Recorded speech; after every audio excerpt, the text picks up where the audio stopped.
Look at trigonometrical identity. If cos to the power 4 alpha by cos square जो है beta plus sine to the power 4 alpha by sine square beta equal to 1, then prove that cos to the power 4 beta by cos square alpha plus sine to the power 4 beta by sine square alpha equal to 1। इसे साबित करना है, question long है इसलिए rewrite किया गया है पहले से।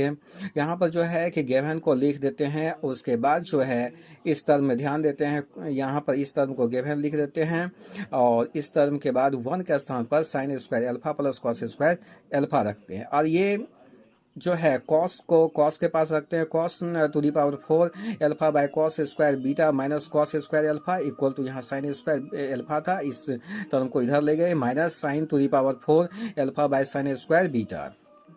इसमें जो है कॉमन ले लिए कॉस स्क्वायर अल्फा इंटू में cos square alpha by cos square beta minus 1, sine square alpha लिए तो 1 minus sign square alpha by sine square beta, और एलसीएम ले लेते हैं। इस प्रकार एलसीएम लेते हैं तो इस दोनों का कॉस स्क्वायर बीटा इंटू जो cos square alpha minus cos square beta, इसी ढंग से sign square beta minus sign square alpha by sine square beta. अब इसे इस फॉर्म में अलग लिख देते हैं। और ये साइन को जो है साइन स्क्वायर अल्फा को यहाँ डिवाइड में है तो मल्टीप्लाई में कॉस के साथ आएगा, और ये जो है मल्टीप्लाई में जो है यहाँ डिवाइड के साथ आएगा। इस प्रकार जो है यहाँ को sign square beta by sine square alpha into cos square alpha minus cos square beta, इसी प्रकार से ये मल्टीप्लाई में और ये नीचे डिवाइड में जाएगा, cos square beta by cos square alpha into में जो है sign square beta minus sign square alpha.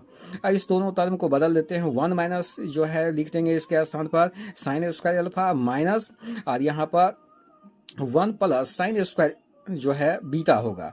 इसे जो है आसपास देख लें, यानी माइनस है इस प्रकार 1 माइनस साइन स्क्वायर बीटा इसका सूत्र हुआ कॉस स्क्वायर बीटा का, और माइनस से खुलने पर ये साइन चेंज हो जाता है। इसी प्रकार दोनों टर्म में हम साइन चेंज करके नोट करते हैं। इधर भी हम 1 minus cos square beta minus 1 plus cos square beta इस प्रकार कर जाता है, तो इस प्रकार टर्म बचता है। मल्टीप्लाई करते हैं, अब मल्टीप्लाई करने के बाद ये टर्म बच जाता है, और इससे साइन स्क्वायर जो है कि to the power 4 beta by sine square alpha plus cos to the power 4 beta by cos square alpha, इस टर्म को इधर लाते हैं, cos square beta plus sine square beta यानी 1, इस प्रकार प्रूव हो जाता है।